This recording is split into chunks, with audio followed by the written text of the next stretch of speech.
지난 주까지 우리는 출애굽기 11장까지의 내용을 살펴보았습니다. 하나님이 이 10가지 재앙을 통해서 그 이스라엘이 섬기는 여호와 하나님이 얼마나 위대하신가를 잘 보여주셨습니다. 그 모습을 보고 그 완악했던 바로도 굴복하지 않을 수가 없었던 거지요. 그래서 허겁지겁 그 이스라엘 백성들을 이제 해방시켜 가지고 출애굽시키는 그런 모습을 우리가 볼 수 있는데, 오늘 말씀 12장에 보면은 이스라엘 백성들이 드디어 이제 감격스럽게 출애굽하는 것을 볼 수 있습니다. 12장 1절 말씀을 보면은 여호와께서 애굽 땅에서 모세와 아론에게 일러 말씀하시되 이 달을 너희에게 달의 시작 곧 해의 첫 달이 되게 하라 그랬습니다. 하나님이 모세에게 그 출애굽하는 달을 한 해의 첫 달이 되게 하라 그랬어요. 다시 말씀드리면 새해 정월이 되게 하라 그랬습니다. 그러니까 출애굽하게 되면은 그 이전의 삶과 그 출애굽한 이후의 삶의 모습이 완전히 달라진다는 거예요. 그러니까 해를 바꿀 정도로 새해가 되게 하라 그 말입니다. 이제 그들은 더 이상 애굽의 노예가 아니라 하나님의 백성으로서 살아가는 그 첫 발걸음을 떼는 역사적인 순간이다. 그래서 그 시간을 한 해의 첫 시간이 되게 하라고 명령하셨어요. 그 정도로 참 이 출애굽하는 그 순간이 역사적인 순간이었던 것입니다. 3절 말씀에 보면 너희는 이스라엘 온 회중에 말하여 이르라 이달 열흘에 너희 각자가 어린 양을 잡을지니 각 가족대로 그 식구를 위하여 어린 양을 취하되 그 어린 양에 대하여 식구가 너무 적으면 그 집의 이웃과 함께 사람 수를 따라서 하나를 잡고 각 사람이 먹을 수 있는 분량에 따라서 너희 어린 양을 계산할 것이라 그랬어요. 출애굽하기 전에 먼저 이제 6월절 어린 양의 규례에 대해서 말씀하고 계시는데, 어린 양을 잡을 때에는 그 가정의 가족 식구 수에 따라서 어린 양을 몇 마리 잡을 것인가를 결정하라 그랬어요. 근데 그 가족의 인원수가 너무 적으면 이웃 가정과 같이 합해 가지고 한 마리만 잡아라 이렇게 말씀하셨어요. 괜히 그 어린 양을 낭비할 필요가 없지 않느냐 그 말이죠.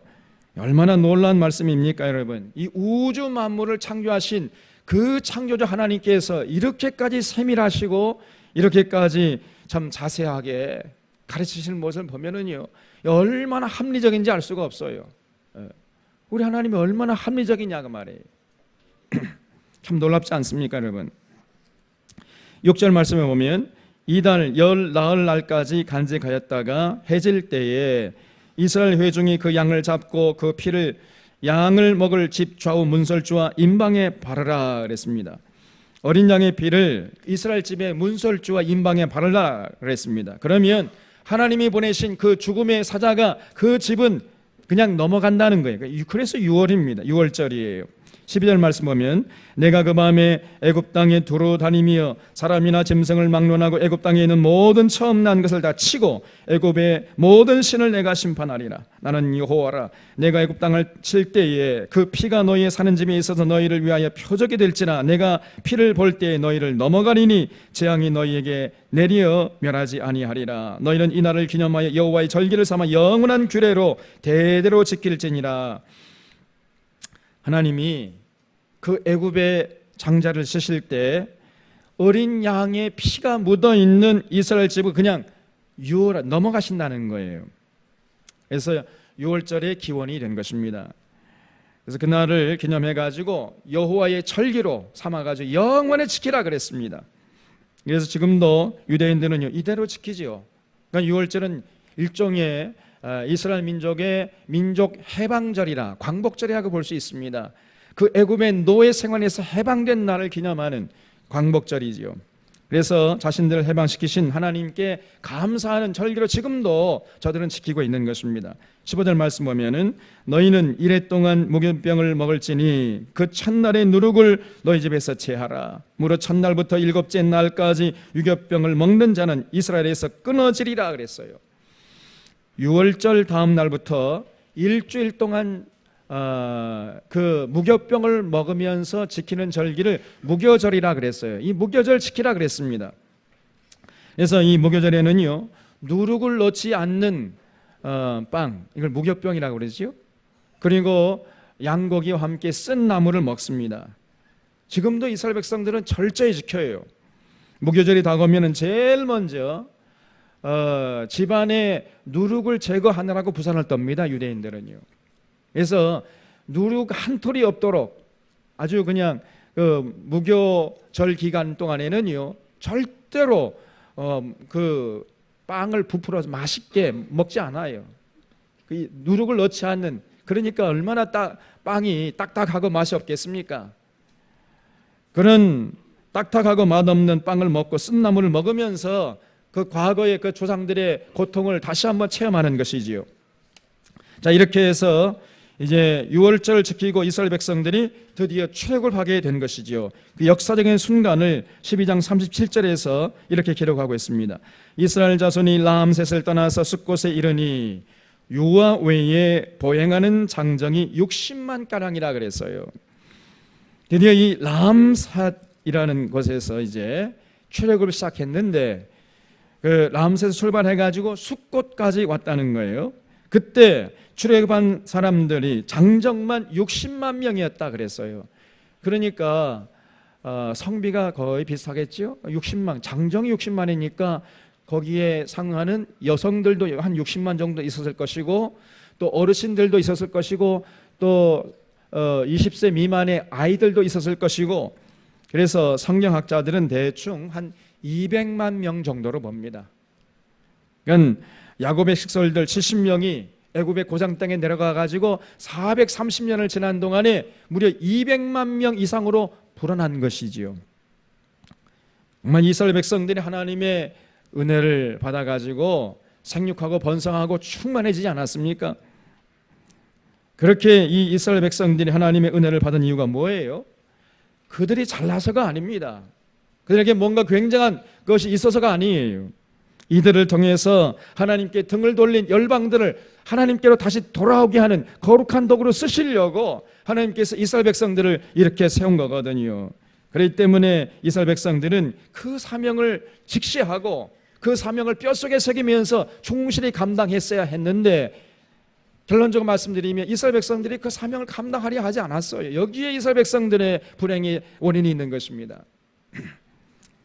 오늘날 우리도 돌아봐야 돼요. 하나님이 창세전에 예정하시고 또 오늘 이 시대에 이렇게 우리 샤론교회를 세워주신 이유가 과연 무엇이겠습니까? 오늘날 이 한국 교회가 어지럽고 한국 사회가 어지러워요. 한국 교회가 어지러우니 한국 사회가 어지럽지 않을 수가 없는 거지. 어지럽지 않는 것이 이상한 것입니다. 무엇이 참이고 무엇이 거짓인지 분별하기가 어렵고 하나님의 공의와 정의가 땅에 떨어져 버렸어요. 간신배가 그 역적 같은 사람들이 충신으로 노력하고 지도자 노릇하는 것이 오늘 이 시대의 모습입니다. 한국 교회가 자꾸만 이 기복신앙과 신비주의로 물들어가고 있는 것이, 이렇게 타락하고 변질되어가는 한국 교회 앞에 과연 건강한 교회의 모습이 무엇인지 보여주라고 하나님께서 오늘 이 시대에 샤론교회를 세우신 줄로 믿습니다. 여러분, 하나님의 선하신 뜻이 있는 거예요. 이것이 진정한 교회다. 건강한 교회의 모습을 만방에 과시해서 무너져가는 한국 교회의 권위를 세우고, 그 이단들이 득세하는 가운데서 방황하는 수많은 영혼들을 하나님 앞으로 온전히 인도하라는 하나님의 그 거룩한 명령 앞에 우리가 서 있다는 사실을 잊지 마시기를 바랍니다. 여러분, 앞으로 샤론교회를 하나님이 붕괴 하실 때에 결단코 이 사명을 잃어버려서는 안 돼요. 절대 교만하지 말고 충실히 이 사명 감당하려고 애를 써야 할 것입니다. 목회자 한 사람뿐 아니라 우리 모두가 하나 되어가지고 그 주님의 사명, 뜨거운 열정을 가지고 감당하려고 하는 이 모습을 우리가 하나님 앞에서 잃지 말아야 돼요. 그렇기 위해서 우리가 더욱더 성경 공부에 힘쓰고 성경의 진리로 무장하고 오늘 이 시대를 향한 하나님의 뜻이 무엇인지 바로 분별해서 실천하는 모습을 하나님 앞에 보여줄 수 있어야 하겠습니다. 그럴 때에 우리 하나님께서 전원교회를 귀하게 사용하실 것입니다. 여기 12장 40절 말씀을 보겠습니다. 이스라엘 자손이 애굽에 거주한 지 430년이라 430년이 끝나는 그날에 여호와의 군대가 다 애굽 땅에서 나왔은즉 그랬어요. 그러니까 애굽의 노예로 죽을 고생하다가 430년 만에 출애굽을 하게 됐으니까 그때 그 이스라엘 백성들의 감격이 얼마나 대단했겠어요. 그 감격의 물길이 저들 마음속에 출렁거리지 않았겠습니까? 그런데 이렇게 감격스럽게 출애굽한 이스라엘 백성들 앞에 기다리고 있었던 것은 젖과 꿀이 흐르는 가나안 땅이 아니고 그 거칠고 험악한 미디안 광야였어요. 13장 17절을 보겠습니다.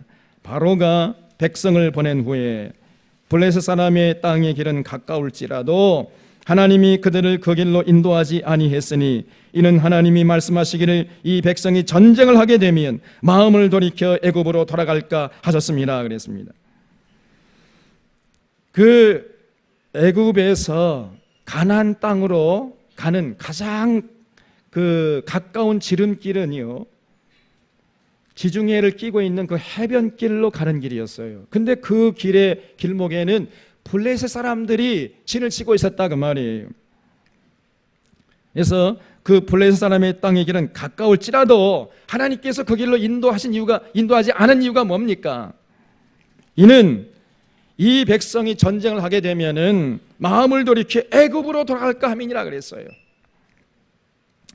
그래서 사실은요, 그 이집트에서, 지금 이집트 있잖아요. 그 고센 땅에서 가나안 땅, 지금의 그 팔레스타인 땅으로 그 가는 그 길은 그 지중해 해변길을 끼고 가면은 한 일주일이면 갈 수 있는 길입니다. 걸어서도 일주일이면 갈 수 있는 아주 가까운 길이에요. 그런데 그 가까운 길을 놔두고 굳이 하나님께서 그 길을 그 길을 인도하지 않고 홍해길로 인도했다는 거지요. 왜 그래요? 두 가지 이유가 있습니다. 첫째는 블레셋 족속 때문이라 그랬죠. 오늘 말씀해 보면 이 블레셋 족속은요, 아주 호전적인 민족이었습니다. 전쟁을 좋아했어요. 그래서 그 길 가다가 그 블레셋 족속을 만나가지고 전쟁하다 보면은 이스라엘 백성들이 아이고 안 되겠다, 이럴 바에는 차라리 애굽에서 그냥 종로로 타는 게 더 낫겠다 이러고 애굽으로 돌아갈까봐 하나님께서 그 가까운 길로 인도하지 않으셨다는 거지요. 여러분, 사람들은요 참 그 마음이 얼마나 그 변하기 쉬운지 모릅니다. 조속 아침 저녁으로 바뀌어 버려요. 조금만 힘들면은요, 아이고 이거 그때가 좋았는데, 아 옛날이요. 그러면서 과거를 추억을 해요. 그 애굽에서 노예 생활하던 그때를 그리워하면서 그때로 돌아가려고 하는 그런 사람들이 많았습니다, 여러분. 원래 이 추억이라는 게 참 아름다운 법인데 나쁜 기억은 다 지워버리고 왕년이 좋았다고 자꾸 노래하는 거지요. 그래서 이제 갓난아기 같은 걸음마를 시작한 이스라엘 백성들이 전쟁하게 되면은 애굽으로 돌아가면 어쩌지? 하나님이 이걸 걱정하신 거예요. 근데 그보다 더 중요한 또 하나 이유가 있었던 것입니다. 여기 13장 18절 말씀 보면 그러므로 하나님이 홍해의 광야길로 돌려 백성을 인도하시며 이스라엘 자손이 애굽 땅에서 대열을 지어 나올 때에 그랬어요. 하나님이 이스라엘 백성들 그 일주일이면 갈 수 있는 가까운 해변길을 인도하지 않고 홍해의 광야길로 인도했다 그랬어요. 그 이유가 뭡니까? 해변길로 가면은요 일주일면 싹 가버리잖아요. 그러니까 가까워도 너무 가까웠던 거예요.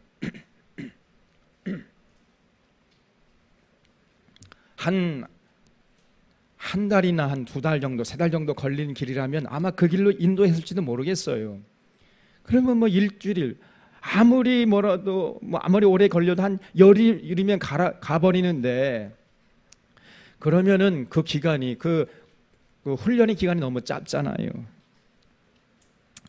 그렇게 쉽게 그 여정을 끝내버리고 가나안 땅으로 만약에 들어간다고 생각해 보세요.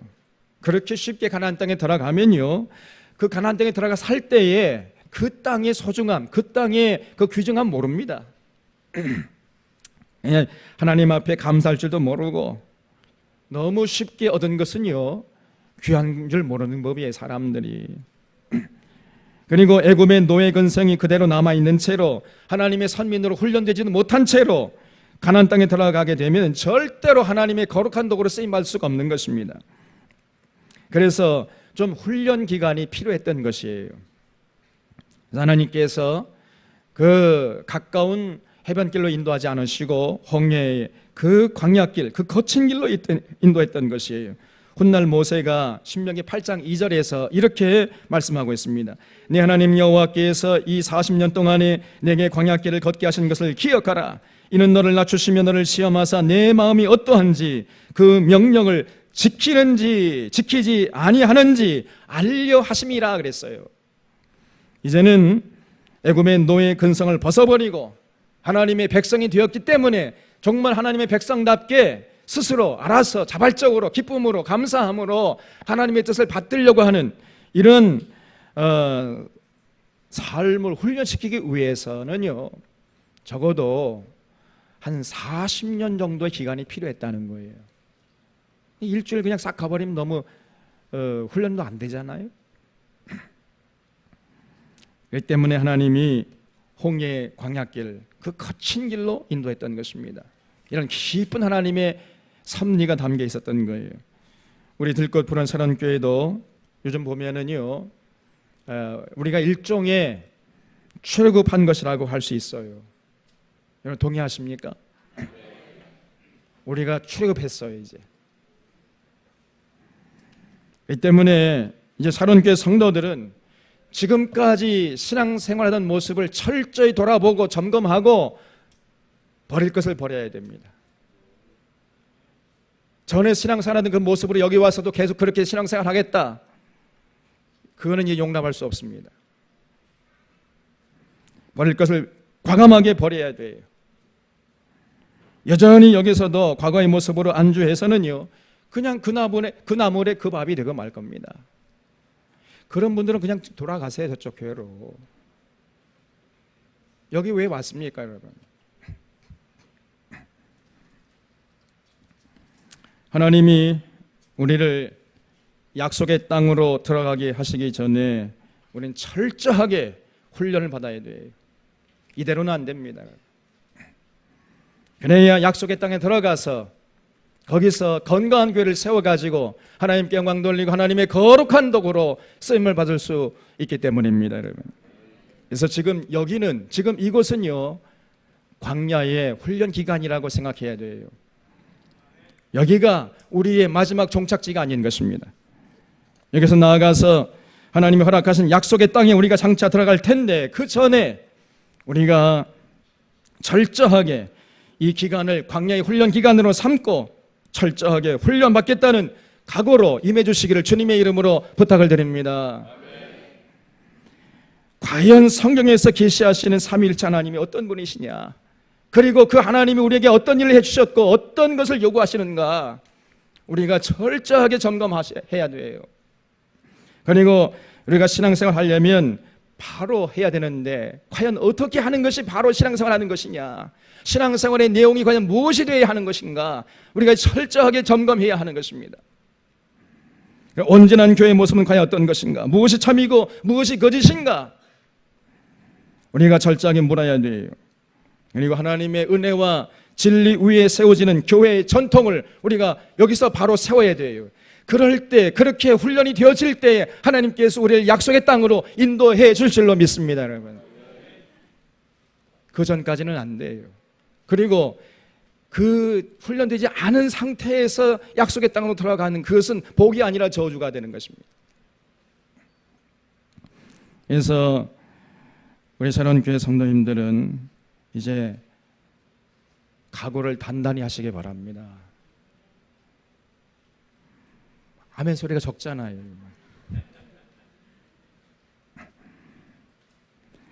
우리가 또 하나의 교회를 세우자 모은 것이 아니라 오늘 이 시대에 하나님이 쓰시는 건강한 교회를 세우자, 그런 목적으로 모인 거 아니겠습니까? 이런 목적을 잃지 않고 우리가 힘쓸 때 들고 부른 새로운 교회를 하나님께서 이 시대에 하나님의 거룩한 덕으로 사용해 줄 줄로 믿습니다. 13장 여기 21절 이하를 보면은 여호와께서 그들 앞에서 가시며 낮에는 구름 기둥으로 그들의 길을 인도하시고 밤에는 불 기둥을 그들에게 비추사 낮이나 밤이나 지나가게 하시니 낮에는 구름 기둥 밤에는 불 기둥이 백성 앞에서 떠나지 아니하니라 그랬어요. 여호와 하나님이 낮에는 구름 기둥으로 밤에는 불 기둥으로 그를 인도했습니다. 여러분 그 땅에 가면요 낮이 되면은 얼마나 더운지 모릅니다. 요즘 덥다 하지만은 우리 더위는 이거는 세 발의 피예요. 그래서 낮에는요 40도 50도 올라가 버립니다. 그 햇볕에 노출되면 화상을 입을 정도가 된다니까요. 그렇기 때문에 거기는요 반드시 그늘이 있어야 됩니다. 근데 그 땅은 나무 한 그루가 없어요. 피할 곳이 없습니다. 그 광야예요. 그러니까 하나님께서 이스라엘 백성들을 보호하시기 위해서 하늘에서 구름을 보내셨어요. 그래서 그 구름 낀 그 밑에는 그림자가 생기잖아요. 그게 바로 구름 기둥인 것이죠.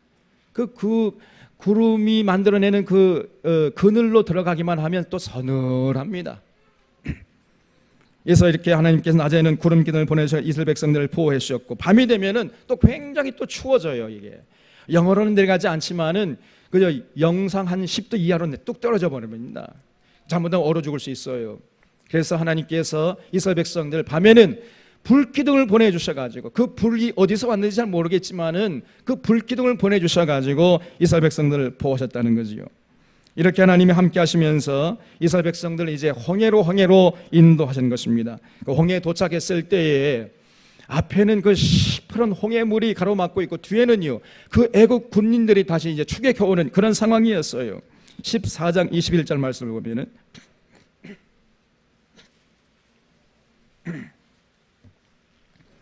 모세가 바다 위로 손을 내밀며 여호와께서 큰 동풍이 밤새도록 바닷물을 물러가게 하시니 물이 갈라져 바다가 마른 땅이 된지라 이스라엘 자손이 바다 가운데를 육지로 걸어가고 물은 그들의 좌우에 벽이 되니 애굽 사람들과 바로의 말들 병거들과 그 마병들이 다 그들의 뒤를 추격하여 바다 가운데로 들어오는지라 그랬습니다. 하나님이 모세를 통해서 홍해 바다를 갈라서 홍해를 그 육지처럼 건너게 하셨다는 거지요. 그리고 그 뒤를 추격하는 애굽의 군대를 그냥 그 홍해 전부 다 수상시켜 버리고 말았습니다. 참 놀란 하나님의 능력이 아닐 수가 없어요. 그러면 왜 하나님이 굳이 그 지도를 보면은요 그 홍해를 건너지 않고 또 그 광야로 갈 수 있는 그 길도 있었을 텐데 왜 홍해를 그 바다를 갈라가지고 그 홍해 바다를 건너게 하셨을까? 그 이유가 있습니다. 다시는 애굽으로 돌아가지 못하게 하기 위한 목적이 있었던 거죠. 앞으로 미디안 광야에서 그 혹독한 훈련을 받아야 할 텐데 또 이스라엘 백성들이 이렇게 혹독한 훈련 받다가 아이쿠 힘들다 안 되겠다 다시 애굽으로 돌아가자 이 하나님이 걱정이 되는 거예요. 그래서 그 홍해 바다를 건너가게 하면요 이제 다시 뒤로 백할 수가 없잖아요. 배수의 진을 치게 한 것입니다. 이제는 사나 죽으나 전진할 수밖에 없는 이런 상황을 만들었던 것이죠.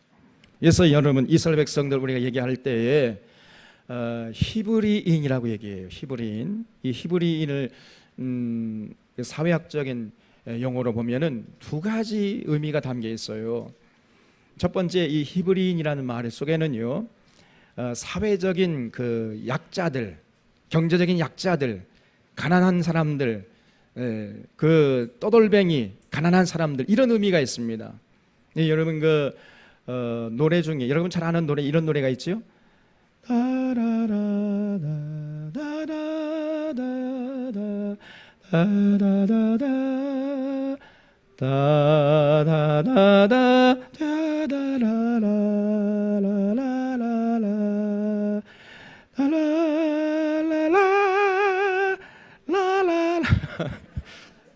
이런 노래가 있어요.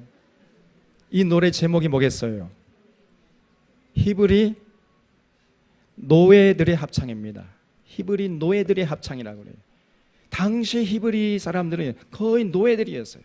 아주 그 사회 경제적으로 볼 때 아주 사회 빈민층들, 계층, 그 가장 낮은 천민 민중들, 그런 사람들이었어요.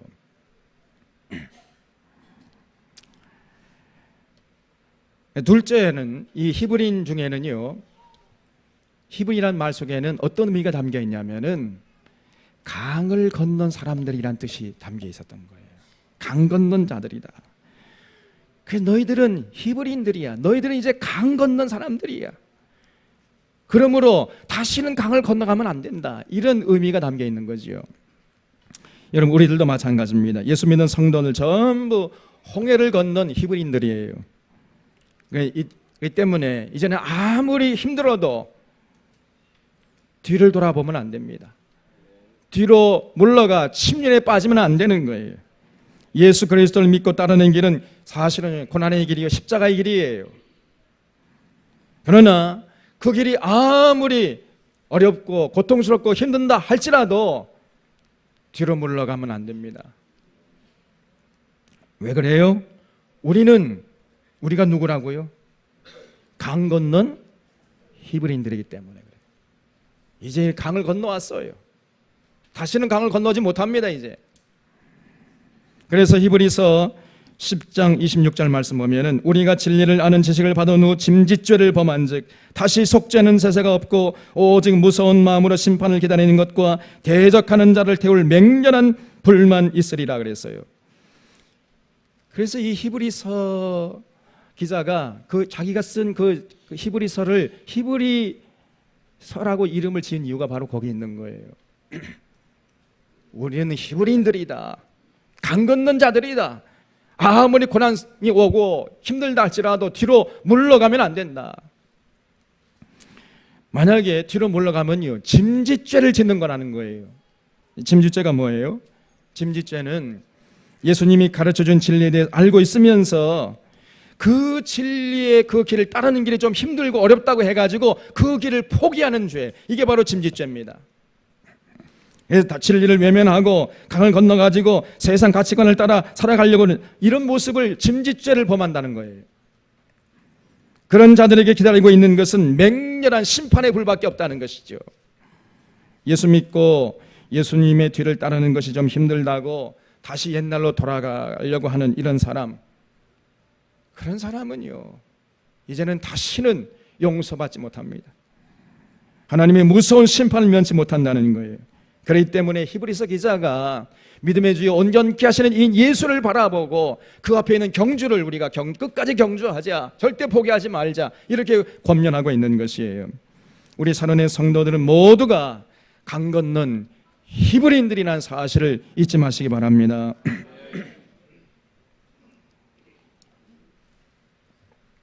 이렇게 모세와 이스라엘 백성들이 하나님의 그 능력을 체험하면서 이제 그 홍해 바다를 건너갔어요.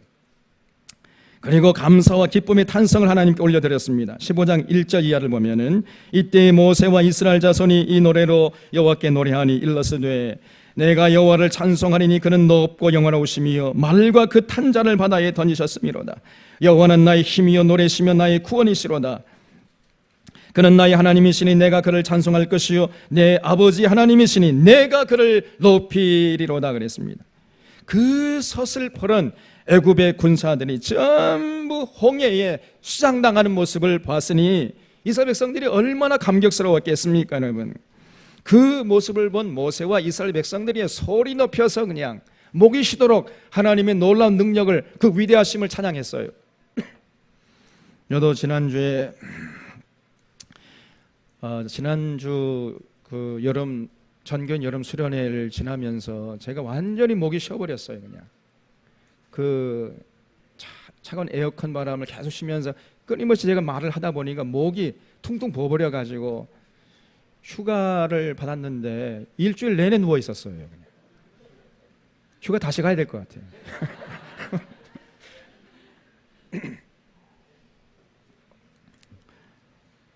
아직도 이 목이 완전치 못해가지고 목이 자꾸 쉬는데 이스라엘 백성들이 과거에 그랬던 것 같아요.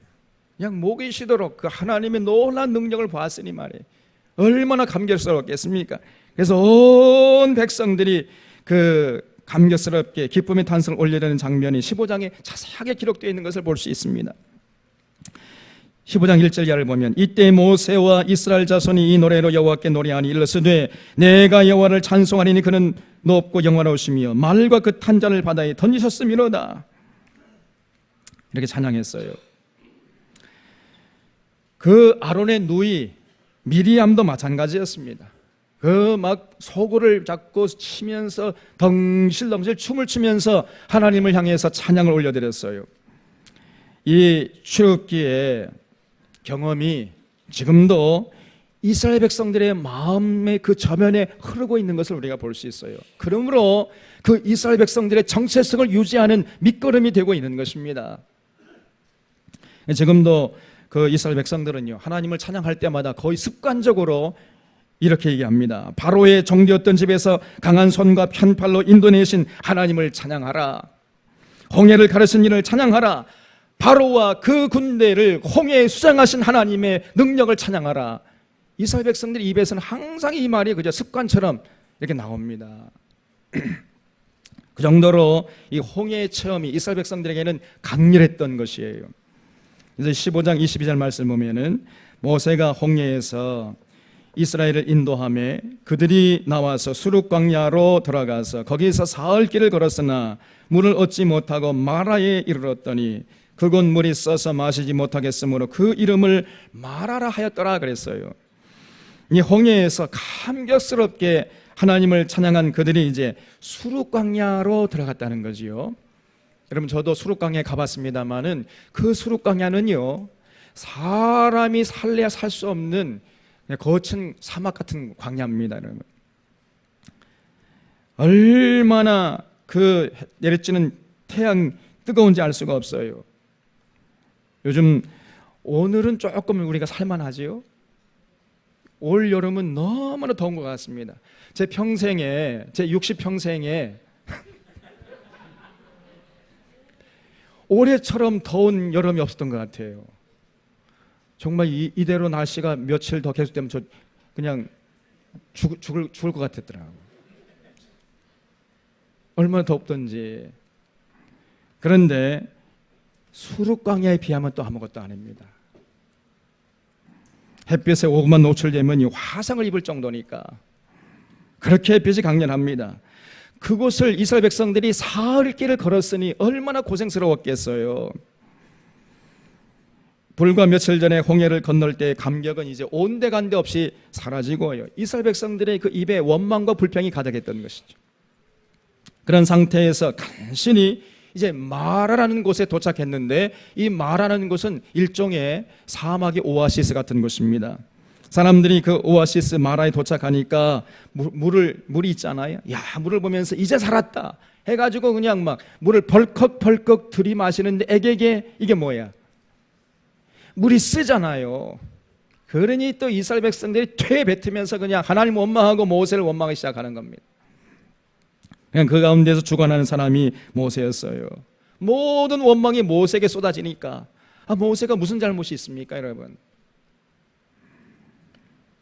그래서 이 모세가 하나님 앞에 나와서 기도해가지고 처방받아가지고 그 마라의 쓴물에 나무를 던져서 쓴물을 단물로 만들어서 해결할 수 있었던 것이죠. 그런 후에 하나님께서 이스라엘 백성들에게 다음같이 명령했습니다. 15장 26절 말씀 보면은 이르시되 너희가 너희 하나님 나 여호와의 말을 들어 순종하고 내가 보기에 의를 행하며 내 계명에 귀를 기울이며 내 모든 규례를 지키면 내가 애굽 사람에게 내린 모든 질병 중 하나도 너희에게 내리지 아니하리니 나는 너희를 치료하는 여호와임이니라 그랬습니다.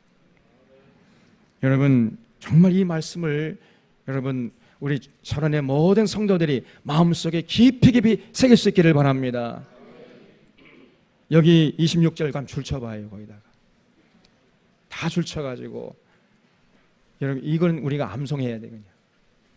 하나님 보기에 의를 행하고 계명에 귀를 기울이고 규례를 지키면 애굽 사람들이 걸리는 그 질병 중에 하나도 걸리지 않게 하겠다. 이 말씀을 오늘 우리도 정말 심각하게 받아들여야 돼요. 우리가 가만히 돌아보면 대부분의 사람들이 제 멋대로 살아요. 제 멋대로 먹고 마시고 제 멋대로 욕심 부리고 살다가 이런저런 병을 얻습니다. 그래 놓고는 하나님을 원망을 해요. 어리석은 인생들이지요. 우리가 우리 욕심대로 사는 것이 아니고 하나님의 명령대로 살면은요, 하나님의 규례와 법도와 명령을 따라 살면은 우리 영혼이 평안하고 정신이 건강하고 육체가 건강하게 됩니다. 무엇보다도 현대인들이 걸리는 이 성인병에서 자유로울 수 있어요. 틀림없습니다. 우리가 하나님의 그 명령대로 산다 할지라도 세균이 들어와 가지고 병에 걸릴 수는 있어요. 세균으로 인한 병은 우리가 아무리 열심히 하나님의 명령대로 살아도 걸린 사람도 걸리게 돼 있습니다. 그런 걸 얘기하는 게 아니라 적어도 이 생활 습관병 이런 것은 우리가 자유로울 수 있다 그 말이에요. 성인병이라는 것은 전부 다 생활 습관병이거든요. 뭘 잘못 먹고 잘못 입고 잘못 살아서 걸리는 병이 성인병 아니에요. 고혈압, 당뇨, 아토피, 심장병 이런 이 성인병 등에서는 우리가 진정으로 하나님의 그 명령대로 살기만 하면은요 얼마든지 자유로울 수 있습니다. 믿으시기 바랍니다. 나 여호와의 계명의 귀를 기울이고 규례를 지키면 애굽 사람에게 내린 질병을 하나도 너희들에게 내리지 않겠다. 나는 치료하는 여호와이니라. 우리 찬원의 성도들이 이 말씀을 마음속에 깊이 새길 수 있기를 바랍니다. 그래서 정말 이 여호와의 계명이 우리의 영혼과 정신과 육신을 치료하는 치료제라는 사실을 잊지 마세요. 가장 위대한 치료약입니다, 여러분. 아니, 아예 병을 걸리지 않게 하는 예방약 중에 예방약이에요. 어디 가서 약을 얻을 생각하지 마시고 오늘 이 출애굽기 이 말씀을 마음속에 새기고 살면은요 우리가 평생 이 땅에 사는 날 동안까지 적어도 성인병은 걱정하지 않고 살게 될 줄로 믿으시기 바랍니다. 16장 1절 말씀 보면은 이스라엘 자손의 온 회중이 엘림에서 떠나 엘림과 시내산 사이에 있는 신광에 이르니 애굽에서 나온 후 둘째 달 15일이라 그랬어요. 이제 신광야라는 곳에 도착했는데 이럭저럭 출애굽한 지 둘째 달 15일이 되었다는 거지요. 그러니까 이걸 날수로 따지면은 둘째 달 15일이니까 며칠 되겠습니까? 45일 그러면 땡이에요. 두 번째 달 15일이니까 며칠이 지난 겁니까? 그러니까 첫 번째 달은 15일 날 떠났죠? 15일 날 떠나가지고 두 번째 달 15일이 됐으니까 30일 지난 거죠. 30일. 딱 30일 지난, 한 달 지난 거예요. 그러니까 그때쯤에는 애굽에서 가지고 나온 식량이 이제 거의 떨어지지 않았겠어요? 이 굶주림이 드디어 시작된 것입니다. 16장 2절 말씀을 보면 이스라엘 자손 온 회중이 그 광야에서 모세와 아론을 원망하여 이스라엘 자손이 그들에게 이르되 우리가 애굽 땅에서 고기 까마 곁에 앉아 있던 때와 떡을 배불리 먹던 때에 애굽의 손에 죽었더라면 좋았을 것을 너희가 이 광야로 우리를 인도해내어 이 온 회중이 추려 죽게 하는도다 그랬어요. 지금 말하는 것 좀 봐요. 어쩌면 이렇게 말을 해도 정 떨어지게 말을 하는지 몰라요. 이걸 좀 시체 말해 싸가지 없게 말하는 사람입니다. 꼭 말을 해도 좀 사람 마음을 좀 이렇게 위로하면서 감싸면서 말을 하는 사람이 있는가 하면요 한마디만 들으면 그냥 정 떨어지는 이런 사람, 그런 말을 하는 사람이 있어요. 지금 이 사람 얘기하는 거 좀 봐요. 이 사람들이 지금 이 모세 앞에 때로 몰려와가지고 당신 때문에 이게 뭐냐 이거. 그래도 우리가 애굽에 있을 때는 그래 배불리 먹고 그저 고기 먹고 이빨 쑤셨는데 말이야. 이게 뭐냐 이거 말이야. 다 그냥 당신이 이 광야로 인도해가 여기서 우리를 다 굶어 죽게 하려고 하는구나 그냥. 차라리 그냥 애굽에서 배불리 먹다가 여호와의 손에 맞아 죽었으면 더 좋았을 뻔했다. 이런 얘기를 해버려요. 모세가 얼마나 이 참 사기가 떨어졌겠습니까? 우리 사론의 성도들 가운데 이런 싸가지 없는 사람들이 한 사람도 없기를 바랍니다.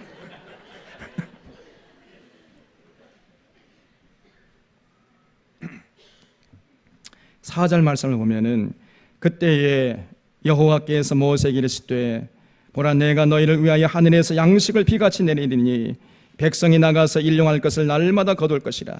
이같이 하여 그들이 내 율법을 준행하나 아니하나 내가 시험하리라. 여섯째 날에는 그들이 그 거둔 것을 준비할지니 날마다 거두던 것에 갑절이리라 그랬어요. 하나님께서 그 굶주리는 이스라엘 백성들 보시면서 내가 그래 양식을 보내주시겠다고 약속했습니다. 그러면서 하시는 말씀이 6일 동안에는 날마다 들에 나가서 그 양식을 거두되 딱 하루치 양식만 거두라 그랬어요. 내일 먹을 것은 내일 또 줄 테니까 욕심 부리지 말고 이틀치 3일치 거두지 말고 딱 하루 분량만 거둬라. 이틀치 3일치 거둔다 할지라도 다 썩어버릴 테니까 그렇게 하지 말아라. 그렇게 신신당부하셨습니다. 그리고 6일째 되는 날에는 이제 안식일이니까 그 안식일은 쉬어야 되니까 그날에는 이틀치 분량을 거둬도 된다고 허락을 해 주셨어요. 이렇게 하신 이유가 뭐겠어요? 노예 근성으로 찌든 이스라엘 백성들에게 절대적으로 하나님만을 의지하도록 훈련시키는 것이지요. 이스라엘 백성들이 정말로 하나님의 백성으로 쓰임 받으려면은요, 이 물질 문제가 훈련돼야 돼요. 물질 문제에서 훈련되어 있지 않으면은요, 사실은 아무짝에도 쓸데없습니다. 물질 문제가 가장 기초인 거지요. 철저하게 하나님의 방식으로 하나님께서 주시는 그 물질만으로 내가 살아가겠다, 이런 의지와 결단을 갖고 있는 사람을 하나님께서 귀하게 쓸 수 있는 것이지요. 자꾸만요 딴 주머니 차는 거예요. 딴 방법을 자꾸 추구하면 그런 사람은 하나님께 쓰지 못합니다. 쓰임받지 못해요. 자꾸 욕심 부려놓고 쌓아놓고 그러면 이제 하나님 의지하기보다도 그 통장, 은행 통장을 더 의지하잖아요. 그러면 문제가 생기는 것입니다. 그래서 하나님께서 이스라엘 백성을 귀하게 쓰기 위해서 철저하게 하늘만 바라보고 그렇게 살도록 훈련시켰던 것입니다. 근데 이스라엘 백성들은 이런 하나님의 어떤 깊은 생각을 전혀 이해하지 못했습니다. 그래가지고 뭐 들에 나가면 그냥 막 이틀치, 3일치, 막 일주일치 분량을 거둬왔어요. 아침에 일어나면 다 썩어버리는데 얼마나 이스라엘 백성들이 어리석은지 알 수가 없어요. 그리고 또 안식일에는 들에 나가지 말라고 그랬는데 안식일에도 들에 나가가지고 거두려고 하니 안식일은 있을 수가 없잖아요. 이런 과정을 통해서 이스라엘 백성들이 점차 하나님의 백성으로 훈련되어 갔던 것입니다. 또 17장을 보면은 이스라엘 백성들이 이제 르비딤에 도착했는데 거기서 역시 또 마실 물이 없었습니다. 광야 생활에 지친 이스라엘 백성들의 원성이 자자해가지고 모세를 돌로 쳐 죽일 정도로 이제 분위기가 험악해진 거예요. 그래서 모세가 반석에서 물이 나오도록 해가지고 기가를 맺었던 것입니다. 그리고 17장 8절 말씀 보면은 아말렉 족속이 또 쳐들어왔어요. 그래서 여호수아가 나가 싸우고 모세와 아론과 훌이 후방에서 함께 기도함으로써 물리칠 수 있었습니다. 이 아말렉 족속이 얼마나 비겁한 족속인지 알 수가 없어요. 이제 막 출애굽한 이스라엘 백성들, 먹을 것도 없고 마실 물도 없고 아무런 무장도 하지 않은 그 이스라엘 백성들을 무자비하게 공격했던 것이에요. 여러분, 먹을 것도 없고 마실 물도 없고 아무런 무장도 하지 않고, 우리가 일종의 난민이라고 볼 수 있잖아요. 그 난민은요 국제법상으로도 그건 도와줘야 되는 거지요. 근데 그 난민을 공격해버립니다. 얼마나 무자비한 짓입니까, 여러분? 하나님이 가만두실 리가 없지요. 훗날 하나님께서 이스라엘 백성들 이 왕정 시대의 초대 왕이 되었던 사울 왕에게 그 아말렉 족속을 진멸하라고 명령을 내리세요. 사무엘상 15장 2절 말씀 보면 만군의 여호와께서 같이 말씀하시기를 아말렉이 이스라엘에게 행한 일 곧 애굽에서 나올 때 길에서 대적한 일로 내가 그들을 벌하노니 지금 가서 아말렉을 쳐서 그들의 모든 소유를 남기지 말고 진멸하되 남녀와 소아와 젖 먹는 아이와 우양과 낙타와 나귀를 죽이라 하셨나이다 하니 그랬습니다. 하나님이 사울에게 아말렉 족속을 진멸하라고 하신 이유가 바로 출애굽한 이스라엘 백성들을 공격했기 때문이라는 거예요. 그 사울 시대는요, 출애굽한 시대로부터 따져보면은 약 한 500년 정도가 흘른 그 시대인데, 하나님께서 500년이 흘러도 아직도 그 500년 전에 그 사건을 잊지 않고 그 아말렉 족속들의 그 만행을 기억하면서 사울에게 지금 아말렉 족속을 진멸하라고 명령하고 계시는 거예요. 여러분, 우리 들꽃 푸른 새로운교회 성도들은 이런 야비한 짓을 하는 사람이 한 사람도 없기를 주님의 이름으로 부탁을 드립니다. 그래서 강한 자에게는요, 약하고 약한 자에게는 강하고, 이런 사람들이 있어요. 그건 정말로 비겁한 것이고 야비한 짓이에요. 그런 사람 우리 하나님이 절대로 용서하지 않습니다. 우리가 소위 쉬운 말로 갑질한다고 그러죠. 하나님은요, 갑질하는 자에게 갑질하시는 하나님이신 줄 믿으시기 바랍니다, 여러분.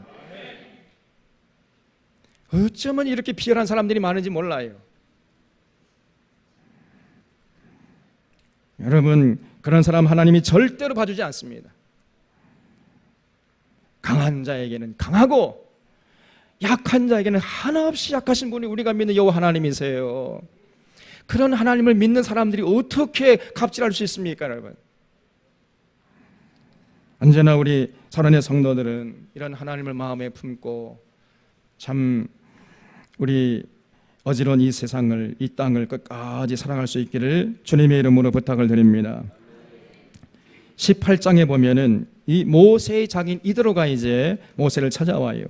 찾아와서 사위를 보니까 사위가 하루 종일 바삐 움직이는데 저렇게 놔뒀다가는 저 제명이 못 살겠다, 이렇게 생각이 들 정도로 모세가 바빴습니다.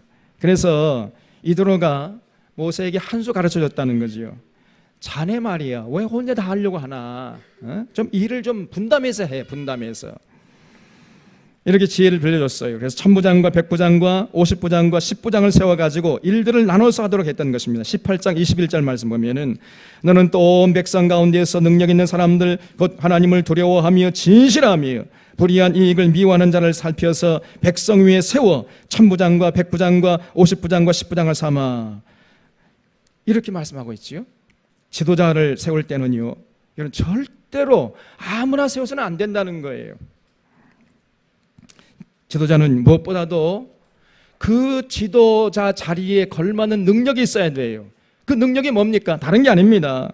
첫째는요, 하나님을 두려워하는 이런 능력이 있어야 돼요. 하나님을 두려워하는 것도 능력이에요. 어떤 사람들은요, 하나님을 두려워하지 않습니다. 그 쥐꼬리만한 자기 지식과 경험과 권세를 믿고 까부는 이런 사람들이 많아요.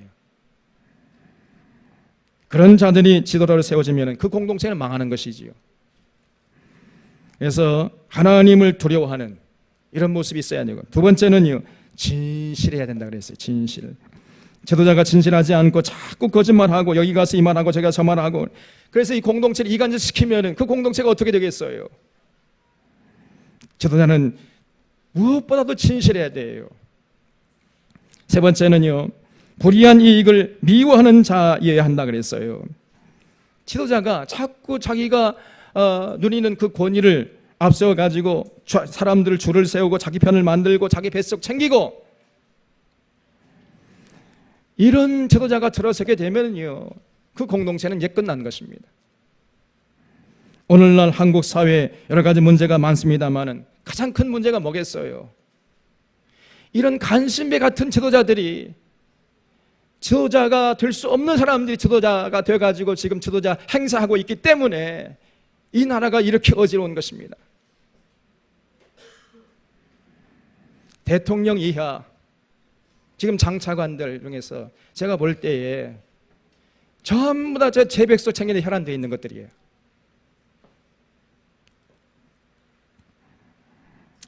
그래 이 나라가 이래가는 망합니다.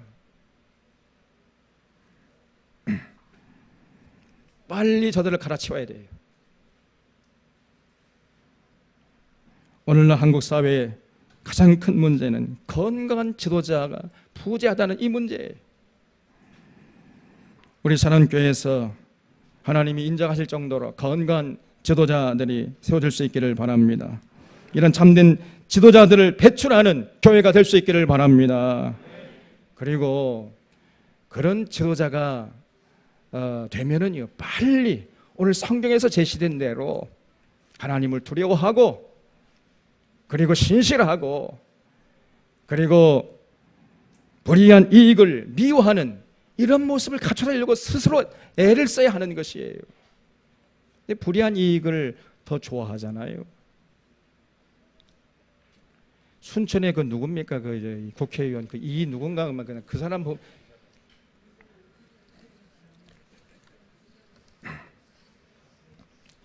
입에 올리기도 부끄러운 사람이에요.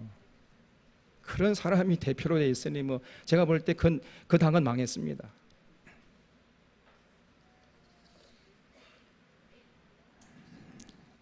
그래서 정말 이 지도자가 올바로 세워져야 되는데 이것이 문제예요. 이렇게 우여곡절 끝에 이제 이스라엘 백성들이 출애굽한 지 45일 만에 시내산에 도착했던 것이에요. 출애굽기 19장 1절 말씀 보면은 이스라엘 자손이 애굽 땅을 떠난 지 3개월이 되던 날 그들이 시내 광야에 이르니라 그랬어요. 그러니까 3개월이 되던 날, 이걸 잘 주목해야 됩니다. 3개월 세 번째 되는 그 첫째 날에 시내산에 도착했다 그 말이에요. 그러면 며칠이겠어요? 45일이에요. 이것도 시험에 나옵니다, 여러분. 그래서 45일 만에 시내산에 도착했던 것이, 그런데 거기서 끝났던 것이 아니고 이스라엘 백성들은 그 후로 40년 동안이나 광야에서 아주 혹독하게 훈련을 받았던 것입니다. 수르 광야에서 에담 광야로, 에담 광야에서 신 광야로, 신 광야에서 시내 광야로, 시내 광야에서 바란 광야로, 바란 광야에서 쉰 광야로, 가데스 바네아로, 그리고 다시 모압으로, 모압에서 또 사막길을 건너가는 이런 고단한 여정을 계속해야 했던 것이에요. 그러다 보니까 이 40년이 지나갔던 거예요. 여러분, 그 40년의 여정을 우리가 성지순례 쭉 가볼 수 있어요. 거기 가보면요, 이스라엘 백성들이 겪었던 그 고통이 얼마나 컸던지 우리가 조금은 짐작할 수 있습니다. 거기 갔다 온 사람들은 절대로 자신이 당하는 어려움을 어려움이라고 할 수 없어요. 제가 오늘 뭐 간단하게 1시간 정도 말로 전했습니다만은 이런 별로 실감이 나지 않을 것입니다. 그래서 언젠가 한번 그 이스라엘 백성들이 걸어갔던 그 길을 여러분도 한번 걸어가 보셔야 돼요. 성지순례 한번 가보셔야 됩니다. 그 험한 길을 걸어가면은요, 그 이스라엘 백성들이 얼마나 큰 고통 가운데 지냈는지를 조금은 맛보게 될 것입니다. 근데 우리의 상상을 초월해요. 게다가 이스라엘 백성들은 출애굽한 지 40년 동안 그 광야에 지지복구하면서 가나안 땅에 들어가지 못하고 그냥 다 광야에서 죽고 말았어요. 그래서 그 계산해 보면은 하루에 한 100명 정도가 날마다 죽어 나다버린 거예요. 그럴 정도로 험악한 세월을 살았던 것입니다. 정말 혹독한 그 훈련 생활을 40년 동안 지속했던 것이에요. 근데 우리가 조금 어렵다고 해서 어려움을 티낼 수 있겠습니까? 여러분, 우리 하나님 어떤 분이십니까? 꼭 기억하시기 바랍니다. 이스라엘 백성들을 훈련하시는 하나님이심을 여러분 잊지 마셔야 돼요.